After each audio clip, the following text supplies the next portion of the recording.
There is no going back on the deployment of the bimodal voter accreditation system, BVAS, for voter accreditation. There is no going back on the transmission of results on the INEC result viewing portal in real time on election day.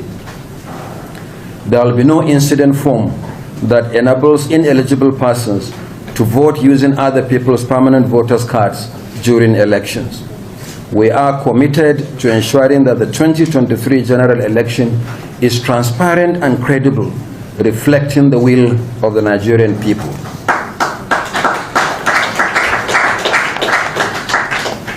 The critical foundation for credible election is the voters' register.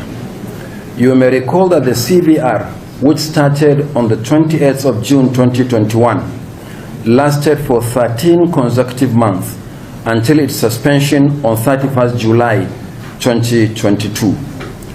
During that period, the Commission gave Nigerians regular weekly update showing the progress of the exercise nationwide, including analysis of the distribution of voters by age, occupation, gender, and disability for our planning purposes and for public information.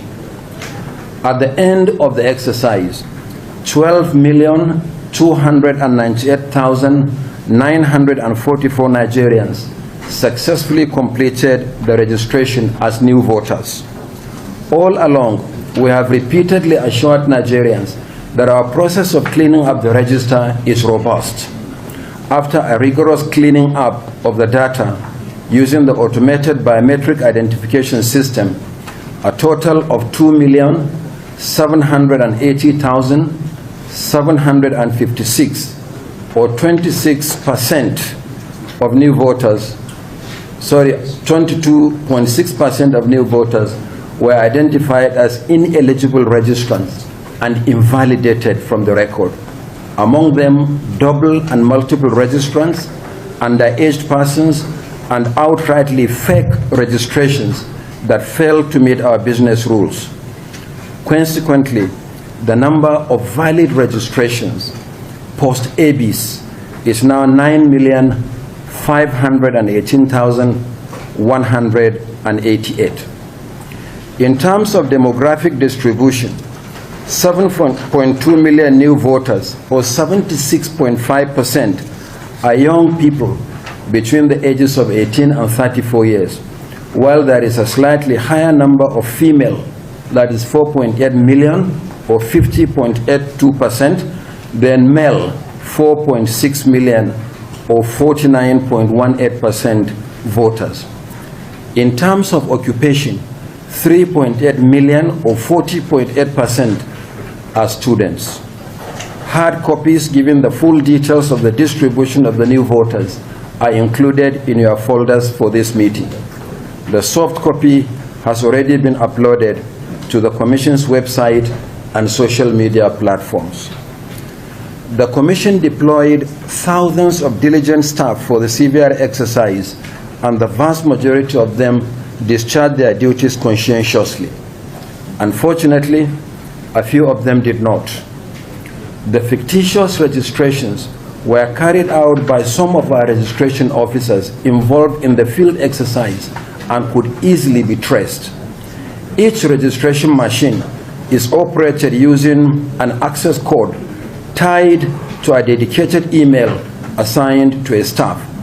There is therefore an audit trail that gives the total number of persons registered by each official involved in the registration exercise.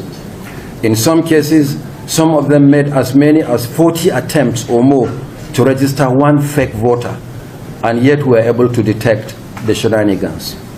As a result, the Commission has so far identified 23 registration officers involved in this unethical conduct, and disciplinary action against this staff has commenced. We shall continue to protect the integrity of our voters' register. It is pivotal to credible elections. It is also a national asset and easily the largest database of citizens in Africa and one of the largest in the world. The 9.5 million new voters have been added to the existing register of 84,004,084 voters. The preliminary register of voters in Nigeria now stands at 93,522,272.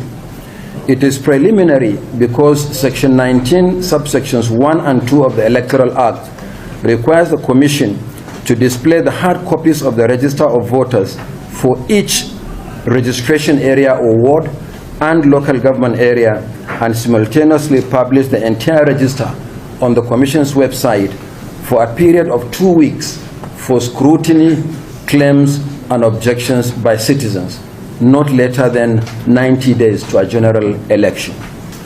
Accordingly, in the next few days, the Commission will print 9.3 million pages of the register.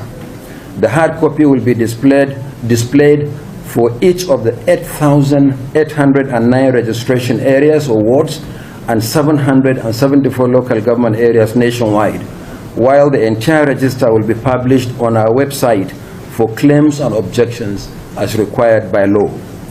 The display of the fiscal register will take place at the designated centers from Saturday 12th to Friday 25th November 2022. Further details, including the procedure for filing claims and objections, will be released by the Commission next week. I would like to appeal to all Nigerians to seize the opportunity of the display to scrutinize the list and help us to clean it up further so that the final register of voters for the 2023 general election can be compiled and published. The Commission is also working hard to ensure the completion of printing of the remaining PVCs for new voters, as well as those that applied for transfer or the replacement of their lost or damaged cards. In the coming days, we'll also inform Nigerians of the detailed plan to ensure a seamless collection of the PVCs. We are aware that Nigerians expect an improvement in the procedure for PVC collection. Since the end of the CVR in July this year, we have been working to ensure that citizens have a pleasant experience when they come to collect their PVCs. Beyond the voters' register and the compilation and the presentation of the PVCs, the Commission has released the timetable and schedule of activities for the 3 off-cycle governorship elections in Bayelsa, Imo, and Kogi states. The 3 elections will now hold on Saturday, 11th November 2022.